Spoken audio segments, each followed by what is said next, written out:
जय हिंद दोस्तों। कैसे हो आप सभी लोग? उम्मीद है मस्त और बिंदास होंगे और अपनी पढ़ाई को बहुत अच्छे से कर रहे होंगे। अपना सर्कल जो टॉपिक चल रहा है, लास्ट के सेशन में जो अपना क्वेश्चन हुआ था उसमें मैंने आपको 100वें नंबर तक के क्वेश्चन प्रैक्टिस करवाए थे। तो उम्मीद है आप सभी लोगों ने ये सारे के सारे जो क्वेश्चन मैंने आपको प्रैक्टिस करवाए थे, सभी क्वेश्चनों को एक बार आपने खुद से सॉल्व करने की कोशिश जरूर की होगी। मैंने आपसे कहा था कि जो सर्कल टॉपिक है अपना ये दो टाइप में कंप्लीट होगा। पहला टाइप, आपसे जो क्वेश्चन क्रिएट किए जाते हैं, जो आपसे क्वेश्चन पूछे जाते हैं एग्जाम में, वो जो टाइप होगा वो होगा एंगल से रिलेटेड। यानी कि आपको एक टाइप तो मिलेगा सर्कल में, जो क्वेश्चन पूछे जाएंगे वो एंगल फाइंड करने के लिए पूछे जाएंगे। और जो सेकंड टाइप बनता है एंगल में, वो बनता है आपका कि सर्कल से ऐसे कॉन्सेप्टों से क्वेश्चन क्रिएट होते हैं जिनमें आपको लेंथ फाइंड करनी होती है। तो मैंने आपको जो सर्कल का सबसे पहला पार्ट है, जो आपको एंगल से रिलेटेड जो कॉन्सेप्ट थे, वो सारे के सारे कॉन्सेप्ट कंप्लीट करवा दिए गए हैं। और आपको बहुत अच्छे से हर एक कॉन्सेप्ट पर डिफरेंट लैंग्वेज के बहुत सारे क्वेश्चन भी मैंने आपको प्रैक्टिस करवाए हैं। कॉन्सेप्ट को मैंने विथ प्रूफ के साथ आपको बताया कि आप हर एक कॉन्सेप्ट को बनाना सीखो।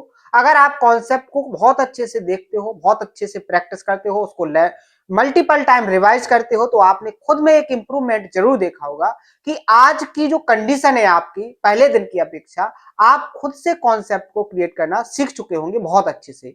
और अगर आपने बहुत अच्छे से प्रैक्टिस किया है तो आपके माइंड में वो सारी की सारी अप्रोच डेवलप हो चुकी होंगी जिनसे आपको क्वेश्चन को सॉल्व करना है। क्लियर है बात? लेकिन अगर आपने प्रैक्टिस नहीं किया है, रिवीजन नहीं किया है, और ना ही आपने क्या किया है, किसी भी क्वेश्चन को दोबारा लगाने की कोशिश की है, तो फिर आपको हर एक क्वेश्चन के बाद जो क्वेश्चन आप सॉल्व करते होंगे उसमें आपको ऐसा फील होता होगा कि ये क्वेश्चन सॉल्व कैसे किया था। यानी आपको बहुत सारे डाउट जरूर आ रहे होंगे। लेकिन अगर आपने क्या किया है, मल्टीपल टाइम हर एक कॉन्सेप्ट का रिवीजन किया है, प्रैक्टिस की है, तो फिर आपको 1% भी प्रॉब्लम नहीं आ रही होगी। आप आगे के कॉन्सेप्टों को बहुत अच्छे से ऑब्जर्व कर सकते होंगे कि आप कॉन्सेप्ट किस लेवल पर जाएगा। क्लियर है बात? तो मेहनत करते रहिएगा। सिलेक्शन अगर आपको लेना है तो बहुत अच्छे से मेहनत करनी पड़ेगी और कंटिन्यू तरीके से मेहनत आपको करनी पड़ेगी, क्योंकि आप देख रहे हो कॉम्पिटिटर बहुत ज्यादा हो गए हैं, कंपटीशन बहुत ज्यादा है, और आपके पास जो वैकेंसी मिलती है वो बहुत कम वैकेंसी मिल रही है। यानी कि आप समझ सकते हो कि 3 साल में आपको केवल एक वैकेंसी कंप्लीट तरीके से फिल की जा रही है। तो आप बहुत अच्छे से समझो इस बात को कि 3 साल आपने केवल प्रिपरेशन करने में अगर गुजार दिए, फिर 3 साल में आपकी कंप्लीट जो वैकेंसी आएगी उनको फिल करेंगे, तो 6 साल तक आपको बहुत अच्छे से संघर्ष करना पड़ेगा, तब जाके आप किसी एक पोस्ट पर सिलेक्ट होंगे। तो मेहनत बहुत जरूरी है कि आप फर्स्ट अटेम्प्ट में ही क्या कर लो, अपने सिलेक्शन को बहुत अच्छे से क्या कर लो, स्ट्रॉन्ग तरीके से क्लियर कर लो कि आपका सिलेक्शन अब तय है, अब आपकी सीट को कोई दूसरा नहीं ले सकता है। अगर आपने इस तरीके से पढ़ाई नहीं की है कि आपका फर्स्ट अटेम्प्ट में ही सिलेक्शन हो जाए, तो फिर आपको सिलेक्शन लेने में हो सकता है 6 से 10 साल का टाइम भी इन्वेस्ट करना पड़े। और आपके पास इतना टाइम आज के समय में है नहीं, क्योंकि आप समझ सकते हो कि बेरोजगारी चरम सीमा पर है। तो आप बहुत अच्छे से मेहनत करो, मेहनत बहुत अच्छे से करोगे तो रिजल्ट बहुत बेस्ट निकलेंगे। हर एक चीज आपकी बहुत अच्छे से स्ट्रांग हो जाएगी। बस काम करना है, आपको समझना है, रिवीजन करना है और प्रैक्टिस करना है। अब क्या पढ़ना है, क्या रिवीजन करना है, किसकी प्रैक्टिस करना है, ये सारा का सारा जो मटेरियल है, जो आपके एक एग्जाम के लिए बिल्कुल परफेक्ट मटेरियल है, जिससे बाहर कभी एग्जामिनर पूछ ही नहीं सकता है। आपको सारे कॉन्सेप्ट यही कंप्लीट करवाए जा रहे हैं। तो बस आपको इन्हीं का रिवीजन करना है, इन्हीं की प्रैक्टिस करना है, इन्हीं को क्या करना है, बहुत अच्छे से कंप्लीट करना है। क्लियर है बात? आज से अपना जो सर्कल में है वो सेकंड पार्ट स्टार्ट होगा, जो आपका केवल और केवल लेंथ से रिलेटेड होगा। यानी कि आपके 100 क्वेश्चन एंगल फाइंड करने वाले कॉन्सेप्टों से कंप्लीट हो गया है। अब लगभग आपको 50 क्वेश्चन ऐसे कंप्लीट करवाए जाएंगे जिनमें जो कॉन्सेप्ट यूज होंगे वो सारे के सारे टाइप कंप्लीट कर दिए जाएंगे, जिनमें आपको लेंथ फाइंड करने के लिए एक एग्जामिनर क्वेश्चन क्रिएट करेगा। क्लियर है बात? तो मेहनत से पढ़ोगे, ध्यान से पढ़ोगे, पूरा सेशन बहुत अच्छे से देखोगे। हर एक क्वेश्चन को एक बार मैं सॉल्व करवाऊंगा, फिर उसके बाद 3 से 4 बार हर एक क्वेश्चन को आप भी सॉल्व करोगे। तो फिर आपसे उस कॉन्सेप्ट से जब भी क्वेश्चन पूछा जाएगा, आप बहुत अच्छे से विद इन सेकंड में, 2 से 3 सेकंड में भी क्वेश्चन को सॉल्व कर लोगे। क्लियर है बात? तो आइए कॉन्सेप्ट पर आगे बढ़ेंगे, क्वेश्चन को रीड करेंगे। क्वेश्चन को बहुत ही शांत मन से अच्छे तरीके से रीड करना है कि आपको एक बार में ही क्वेश्चन समझ में आ जाए। आपको हर एक जगह पर टाइम को सेव करना सीखना है। जैसे क्वेश्चन को कैसे पढ़ना है, क्वेश्चन में दिया गया है कि इन ट्राइंगल पीसीडी, एक ट्राइंगल है पीसीडी है, if PC equal to 8 centimetre, यहां से जो पीसी की जो लेंथ है वो कितनी है 8 सेंटीमीटर। क्लियर है। आगे उसने कहा है कि पीडी इक्वल टू 9 सेंटीमीटर, जो पीडी की लेंथ है वो 9 सेंटीमीटर है। बहुत अच्छे से आगे देखो, and CD equal to 7 centimetre. ये जो सीडी है रेड कलर की, इसकी जो लेंथ है 7 सेंटीमीटर है। आगे जैसे ही अपन बड़े क्वेश्चन में, तो उसने बोला है कि then find radius of circle. ये जो सर्कल आपको दिया गया है, इसकी जो रेडियस है उसको आपको क्या करना है, फाइंड करना है। क्लियर है बात। कॉन्सेप्ट मैं पहले भी बता चुका हूं, एक बार फिर से आपको क्लियर करवा देता हूं कि मैंने कॉन्सेप्ट कहां पर बताया था। बहुत ही लॉजिकल कॉन्सेप्ट है। अगर कॉन्सेप्ट आपको आएगा तो आप क्वेश्चन को बहुत अच्छे से सॉल्व कर लोगे। अगर कॉन्सेप्ट नहीं बनेगा आपसे तो क्वेश्चन सॉल्व नहीं होगा। क्लियर है बात। कॉन्सेप्ट को मैंने बताया था जब मैंने आपको क्या बताया था, जब मैंने आपको पढ़ाया था सर्कल के centre, centres of circle, sorry triangle, triangle के जो सेंटर्स थे उसको जब मैंने डिस्कस किया था, तो एक एक्सो सेंटर करके मैंने एक कॉन्सेप्ट पढ़ाया था और उसमें मैंने एक कॉन्सेप्ट बताया था जो इसी क्वेश्चन से रिलेटेड है। एक बार उसको फिर से एक्सप्लेन करेंगे, लेकिन उसका प्रूफ अगर आपको समझना है तो उसी सेशन को देखना पड़ेगा और बहुत अच्छे से उसको समझना पड़ेगा। यहां पर एक ट्राइंगल हो गया जिसका नाम हो गया एबीसी, ट्राइंगल का नाम हो गया एबीसी। क्लियर है बात। वर्टेक्स ए के सामने की साइड हो जाएगी स्मॉल ए, वर्टेक्स बी के सामने की साइड हो गई स्मॉल बी, वर्टेक्स सी के सामने की साइड हो गई स्मॉल सी। क्लियर है बात। अब यहां पर जो किया जाएगा वो क्या किया जाएगा कि इस ट्राइंगल की कोई भी दो साइड, जैसे मैंने ए बी और ए सी को आगे बढ़ाया, किस तरीके से, बहुत ही ध्यान से देखना कॉन्सेप्ट की लैंग्वेज क्या है, कॉन्सेप्ट कैसे क्रिएट हो जाते हैं। मैंने क्या काम किया, ट्राइंगल की साइड ए बी को आगे बढ़ाया और ट्राइंगल की साइड ए सी को भी क्या किया, आगे बढ़ाया।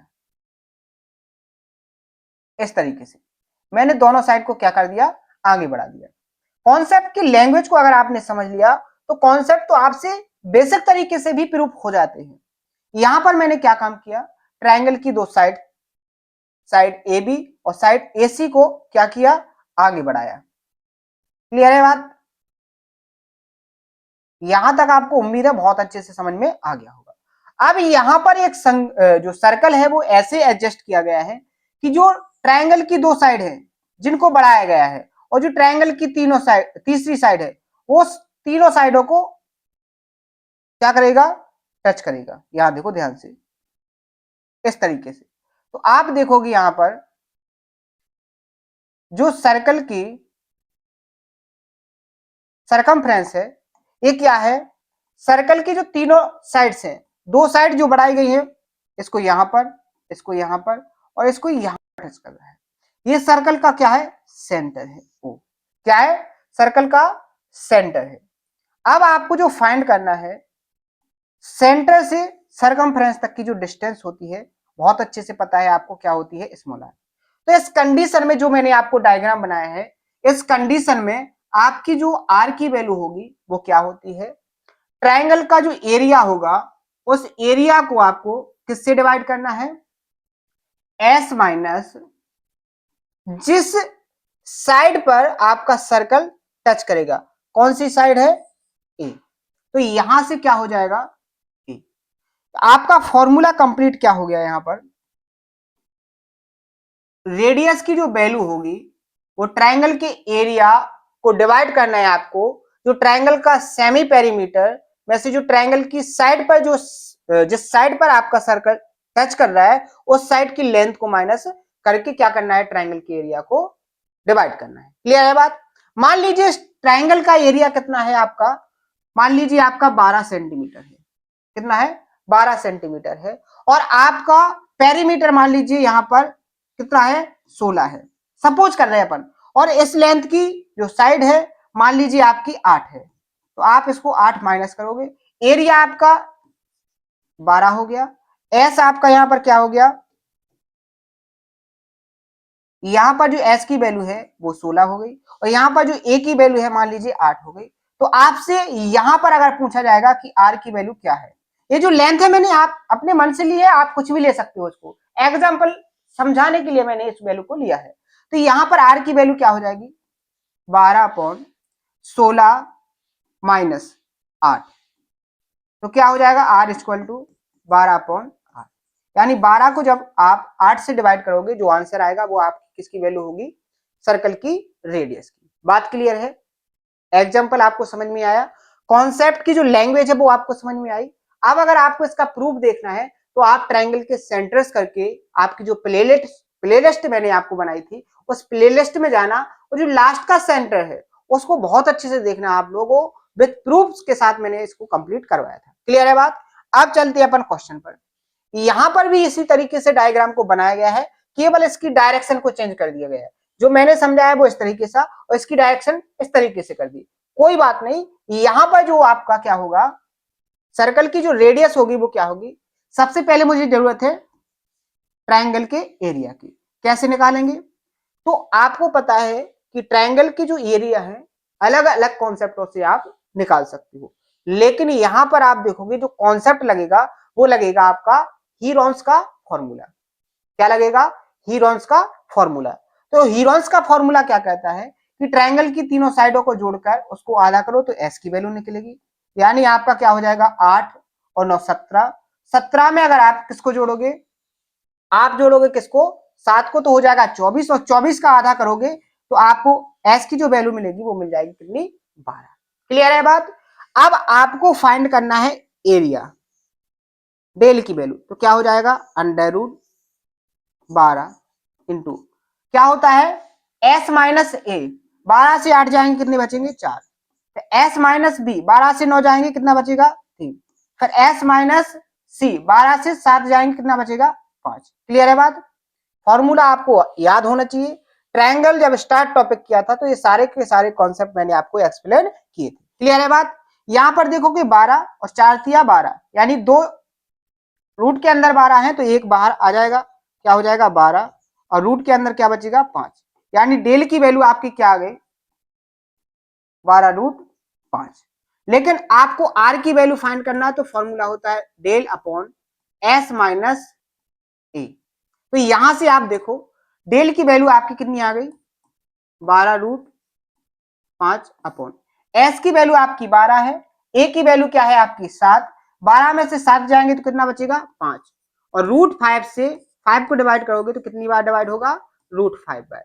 तो आर की जो वैल्यू होगी वो कितनी आ जाएगी 12 रूट 5, कितनी आ जाएगी 12 रूट 5, यानी ऑप्शन नंबर बी यहां पर आपका क्या हो जाएगा करेक्ट आंसर।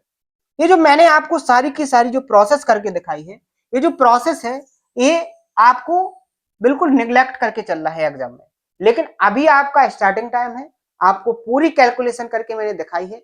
एग्जाम में ऐसा बिल्कुल भी नहीं करना पड़ता है, आपको ये सारी जो छोटी छोटी कैलकुलेशन है वो माइंड में ही करनी पड़ती है और आपसे बहुत अच्छे से हो भी जाएगी। बिल्कुल आपको इस बात की टेंशन नहीं लेना है, बशर्ते आपको प्रैक्टिस बहुत अच्छे से करना है। प्रैक्टिस करोगे तो ये जो मैंने आपको सारा का सारा जो डिटेल मैंने आपको ये बताया है, ये जो कैलकुलेशन मैंने आपको बताई है, ये सारी जो प्रोसेस है विद इन टाइम की है, यानी 2 से 3 सेकंड की बात है। आपकी ये जो सारी प्रोसेस है आपके माइंड में ही कैलकुलेट हो जाएगी। क्लियर है बात। इस बात को आपको बहुत अच्छे से ध्यान रखना है। अब कोई ये बोले कि बिल्कुल बिगनर है सर हमसे कैसे बनेगी, तो उसका केवल और केवल एक ही फॉर्मूला है कि आप प्रैक्टिस करो, कॉन्सेप्ट को समझो, उसका रिवीजन करो, मल्टीपल टाइम क्वेश्चनों की प्रैक्टिस करो, आपकी कैलकुलेशन भी फास्ट हो जाएगी, आपकी ऑब्जर्वेशन क्षमता भी बहुत फास्ट हो जाएगी और आप क्वेश्चन को भी स्पीड में सॉल्व करोगे। क्लियर है बात। आगे बढ़े नेक्स्ट क्वेश्चन। देखो इस कॉन्सेप्ट को बहुत अच्छे से याद रखना, एक ही क्वेश्चन मैंने इस पर प्रैक्टिस करवाया है और एक ही टाइप पर हो सकता है आगे क्वेश्चन पूछा जाए, क्योंकि आप लोग प्रैक्टिस इसको करके रखोगे। एक ही क्वेश्चन था और मैंने उसको कॉन्सेप्ट के साथ प्रैक्टिस भी करवा दिया है। यहां पर ये आ गया है आपका दूसरा कॉन्सेप्ट। कॉन्सेप्ट को बहुत अच्छे से समझ लोगे, क्वेश्चन को देखते ही सॉल्व करोगे, लैंग्वेज कितनी भी टफ हो। आप कॉन्सेप्ट क्या है उसको समझो ध्यान से, कॉन्सेप्ट बहुत अच्छे से आप लोग नोट किया करो, कॉन्सेप्ट को पूरा टाइम देके समझो, हर एक पॉइंट को समझो। कॉन्सेप्ट जब बहुत अच्छे से समझ में आ जाएगा तो एग्जामिनर कितने भी डिफरेंट तरीके की लैंग्वेज क्रिएट कर ले, आप उसको आसान तरीके से क्या कर लोगे ऑब्जर्व कर लोगे। और जब आप कॉन्सेप्ट को ही नहीं समझ पाओगे, कॉन्सेप्ट पर ही पकड़ नहीं बना पाओगे, तो फिर आप लोग समझ सकते हो कि क्वेश्चन की कितनी भी प्रैक्टिस करो आपको बोरियत ही लगेगी। लेकिन कॉन्सेप्ट समझ में आ जाएगा तो बहुत अच्छे से आप लोग प्रैक्टिस कर सकते हो। मैंने आपके सामने एक सर्कल बनाया, इसमें सर्कल का ये सेंटर हो गया, क्या हो गया सेंटर ओ। सर्कल के बाहर कोई पॉइंट है, सर्कल के बाहर कोई पॉइंट है ए। क्लियर है बात? इस पॉइंट से सर्कल पर दो टेंजेंट निकाली गई हैं। क्या निकाली गई हैं? टेंजेंट, यानी स्पर्शरेखाएं। ये कॉन्सेप्ट तो मैंने बहुत अच्छे से बता दिया है और ये इंपॉर्टेंट कॉन्सेप्ट भी है। एंगल वाले कॉन्सेप्ट सिखाए थे तब भी मैंने आपको बताया था, और यहां पर अब जो लेंथ वाले कॉन्सेप्ट है यहां पर भी ये कॉन्सेप्ट क्या है? इंपॉर्टेंट है। मैंने एक सर्कल खींचा, सर्कल के बाहर से मैंने दो टेंजेंट खींची। आप समझ सकते हो, अगर ए पॉइंट से ये आपका पी जो पॉइंट है, अगर ये पी हो गया तो एपी टेंजेंट, और ये अगर यहां पर पॉइंट क्यू लेते हो तो ये हो जाएगी आपकी ए क्यू टेंजेंट। आगे आपको क्या करना है, जो तीसरी टेंजेंट है वो आपने कैसे निकाली कि जो आपकी ये दोनों टेंजेंट है इनको और इस सर्कल को इस तरीके से मिलाए। कॉन्सेप्ट को बहुत अच्छे से समझो। देखो जी खींच दिया आपने। क्लियर है बात? यहां पर देखो, अगर इस पॉइंट को आप लो तो ये हो जाएगा आपका, मान लो बी पॉइंट, ये हो जाएगा आपका सी पॉइंट, ठीक है। और ये जो सर्कल पर टच कर रहा है यहां पर, ये हो गया मान लीजिए आपका डी पॉइंट। क्लियर है? बात क्लियर है यहां तक? तो यहां पर जो क्वेश्चन बनता है, जो एग्जामिनर क्वेश्चन क्रिएट करता है वो क्या करता है, एग्जामिनर आपसे पूछता है पेरीमीटर ऑफ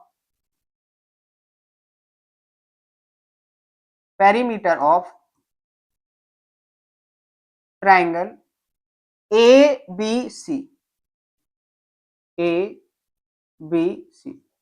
तो कॉन्सेप्ट बनता है ट्वाइस ऑफ एपी, चाहे आप एपी का दोगुना कर दो या फिर आप ए क्यू का दोगुना कर दो, तो आपको क्या मिलेगा, इस ट्राइंगल ए बी सी का पेरीमीटर। क्या मिलेगा आपको? ट्राइंगल ए बी सी का पेरीमीटर। बात क्लियर है? ये हो गया आपका कॉन्सेप्ट। ये किन के लिए मैंने अभी बता दिया, जो कॉन्सेप्ट का प्रूफ पढ़ने की क्षमता नहीं रखते हैं, यानी जो रिवीजन नहीं करते हैं, जो प्रैक्टिस नहीं करते हैं, जो क्वेश्चनों को ये थिंकिंग के साथ सॉल्व नहीं करते हैं कि ये एग्जाम में आएगा या आया होगा, वो ये सोचते हैं कि मैंने एक बार कर लिया अब इसको हटाओ, ये उनके लिए हो गया। लेकिन जो बच्चे सिलेक्शन लेना चाहते हैं, जो मेहनत कर रहे हैं, उनके लिए देखो इसका प्रूफ कैसे बनेगा, उनके लिए इसका प्रूफ कैसे बनेगा। तो पेरीमीटर की अगर हम बात करेंगे तो आपको बहुत अच्छे से पता होगा कि जो परिमाप होता है,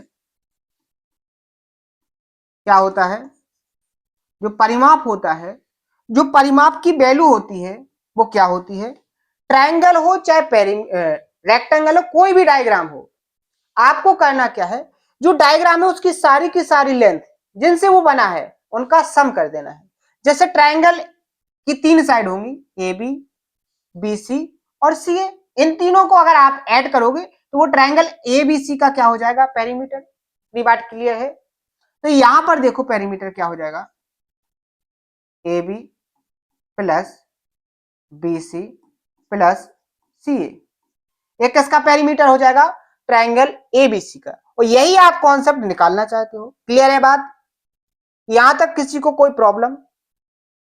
अब आप आगे देखोगे तो ए बी तो आपकी ए बी ही रहेगी,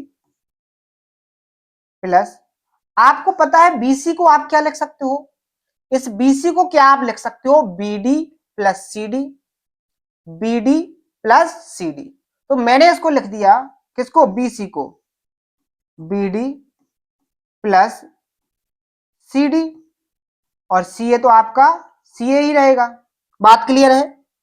आगे जैसे ही आप बढ़ोगे तो ये कॉन्सेप्ट भी आपको बहुत अच्छे से याद होना चाहिए कि अगर इस सर्कल के लिए ये एक्सटीरियर पॉइंट हो गया और एक्सटीरियर पॉइंट से ये टेंजेंट और ये वाली टेंजेंट दोनों की लेंथ क्या होगी, बराबर, यानी सी डी को आप क्या लिख सकते हो, सी क्यू, सी डी को आप क्या लिख सकते हो, सी क्यू। दूसरी बात देखो, इसी तरीके से अगर ये क्या है सर्कल का एक्सटीरियर पॉइंट, तो जो लेंथ आपकी बीडी की है, जो लेंथ आपकी बीडी की है, वही सेम लेंथ आपकी पीबी की भी होनी चाहिए, क्योंकि ये भी क्या है, वाई बिंदु से खींची गई स्पर्श रेखाएं, दोनों बराबर होती हैं। बात क्लियर है। तो यहां पर बात करेंगे तो क्या हो जाएगा आपका ए बी प्लस बीडी को आप क्या लिखोगे, बीडी को आप लिखोगे बी क्यू, क्या लिखोगे बी क्यू, प्लस सीडी को आप क्या लिखोगे सी क्यू, क्या लिखोगे सी क्यू, प्लस सी ए तो आपका क्या रहेगा सी ए। ध्यान से देखो, ध्यान से आप देखोगे ए बी प्लस बीपी, क्या आपका एपी नहीं हो जाएगा, बिल्कुल हो जाएगा। तो इतना क्या हो गया आपका एपी प्लस, और ये आपका क्या हो जाएगा ए क्यू। बात क्लियर है, यहां तक डन। आगे देखो, आगे आप लोग देखोगे तो आपको बहुत अच्छे से पता है ये आपका सर्कल का क्या है एक्सटीरियर पॉइंट, और इस पॉइंट से दो स्पर्श रेखाएं एपी और ए क्यू खींची गई हैं, यानी जो लेंथ आपकी एपी की होगी वही लेंथ आपकी किसकी होगी ए क्यू की होगी कि नहीं होगी। तो यहां पर आप एपी की जगह पर ए क्यू भी लिख सकते हो और ए क्यू की जगह पर एपी भी लिख सकते हो। तो आपने एपी प्लस एपी कर दिया तो क्या हो जाएगा ट्वाइस ऑफ एपी। अगर आपने इसको एक ए क्यू एपी को आपने ए क्यू कर दिया तो ये क्या हो जाएगा ट्वाइस ऑफ ए क्यू। बात क्लियर है कि नहीं। यही कॉन्सेप्ट क्या मैंने यहां पर लिख के नहीं बताया आपको, ये वाला मैंने क्या कहा था कि ट्राइंगल ए बी सी का अगर एग्जामिनर आपसे पेरीमीटर पूछे तो वो क्या होगा, जो आपने एक्सटीरियर पॉइंट से सर्कल पर जो टेंजेंट खींची है उसमें से किसी एक टेंजेंट की लेंथ का क्या कर दो दुगना कर दो। तो ये जो ट्रायंगल डायग्राम को माइंड में बहुत अच्छे से सेट करना है। इस कंडीशन में, इस डायग्राम की जो कंडीशन है, अगर क्वेश्चन में ये कंडीशन दी जाएंगी उस कंडीशन में आपका ये जो ट्रायंगल बनेगा ए बी सी, इस ट्रायंगल का जो पेरीमीटर होगा वो ट्वाइस ऑफ टेंजेंट का दुगना हो जाएगा। टेंजेंट का क्या हो जाएगा दुगना हो जाएगा। तो यहां पर मैंने कॉन्सेप्ट सबसे पहले लिख के भी बताया, फिर मैंने यहां पर आपको पूरा प्रूव करके बता दिया। अब उम्मीद है आपको बहुत अच्छे से समझ में आ गया होगा। अब अपन जब आगे बढ़ेंगे कि इस पर क्वेश्चन कैसे आते हैं, उससे पहले एक एग्जांपल से मैं आपको समझाना चाहता हूं। जैसे मान लीजिए आपको ए क्यू की लेंथ 8 दी गई है, ए क्यू की लेंथ आपको 8 दी गई है। यहां पर जो आपको एपी और ए क्यू है इसकी लेंथ 8 दी गई है। कितनी दी गई है 8 दी गई है। तो आपसे जो पूछा जाएगा कि इस ट्रायंगल ए बी सी का पेरीमीटर क्या है, तो क्या हो जाएगा ट्वाइस ऑफ एपी, या आप कह सकते हो 2 इंटू 8। तो कितना आ जाएगा यहां पर 16। कितना आ जाएगा 16। बात क्लियर है। या आपसे दूसरे तरीके से जो क्वेश्चन आएगा वो कैसे आएगा उसको देख लो। अगर उसने कह दिया कि ट्रायंगल का जो पेरीमीटर है, जो परिमाप है, वो 32 है, तो आपको बताना है, आपको क्या बताना है, आपको ये बताना है कि जो ट्रायंगल का जो आपकी ये जो टेंजेंट है इसकी लेंथ क्या होगी। तो आपका ये जो होगा ट्वाइस ऑफ एपी के बराबर होगा। तो एपी की जो लेंथ होगी वो क्या हो जाएगी 32/2, तो कितना हो जाएगा 16। यानी एपी की लेंथ कितनी हो जाएगी 16। बात क्लियर है, कोई प्रॉब्लम 1% भी यहां पर डाउट आपको नहीं होना चाहिए। समझ में आ गया कॉन्सेप्ट और कॉन्सेप्ट का प्रूफ, और ये है आपका डायग्राम। तीनों चीजें आपके माइंड में बहुत अच्छे से सेट होनी चाहिए, तब जाके आप क्वेश्चन को सॉल्व कर पाओगे। जैसे यहां पर देखो, यहां पर देखोगे तो ये जो क्वेश्चन है आपके सामने, ये circle touch the side BC of angle ABC at P and also touched AB and AC produced at Q and R, ठीक है, respectively if the perimeter of यहां पर क्या है, ट्राइंगल, एंगल नहीं, क्या है, triangle. Triangle ABC equal to 14.1 centimetre, then the length of AQ will be. तो आपको यहां पर दिया गया है कि पेरीमीटर आपको दिया गया है और आपको जो टेंजेंट है उसकी लेंथ एक्यू को फाइंड करना है। तो क्या हो जाएगा, ये डायरेक्ट आप कर सकते हो 14.1 का आधा, तो आपको क्या मिल जाएगा 7.05। ये हो गया किसके लिए, जिसने क्या काम किया, कॉन्सेप्ट को भी देख लिया, कॉन्सेप्ट के डायग्राम को भी बहुत अच्छे से कंप्लीट कर लिया, उसके थ्रू इतनी बड़ी लैंग्वेज के क्वेश्चन को उसने सेकंडों में सॉल्व कर लिया। लेकिन आपको समझाने के लिए मैं दूसरा तरीका फॉलो करूंगा, पूरा का पूरा आपके सामने एक्सप्लेन करूंगा विथ डायग्राम के साथ कि कैसे डायग्राम बना है, कैसे क्वेश्चन को आप लोगों को सॉल्व करना। क्लियर है बात। तो उसने कहा एक सर्कल है, ये सर्कल हो गई, इस सर्कल के बाहर कोई पॉइंट क्या है, पी है, क्या है, कोई पॉइंट आपका है, सॉरी ए है, ये सर्कल है, ठीक है। एक वृत्त एबीसी की भुजा, एक वृत्त त्रिभुज एबीसी की भुजा बीसी को पी पर, बीसी को कहां पर, पी पर स्पर्श करता है और आगे बढ़ाई गई एबी और एसी को किस पर, क्यू और आर पर क्या करता है, स्पर्श करता है, ठीक है। यदि क्या है, एबीसी का परिमाप कितना है, 14.1 सेंटीमीटर, तो आपको ए क्यू की लेंथ को क्या करना है, फाइंड करना है। तो यहां पर देखो इस तरीके से ये बढ़ाई गई भुजाएं,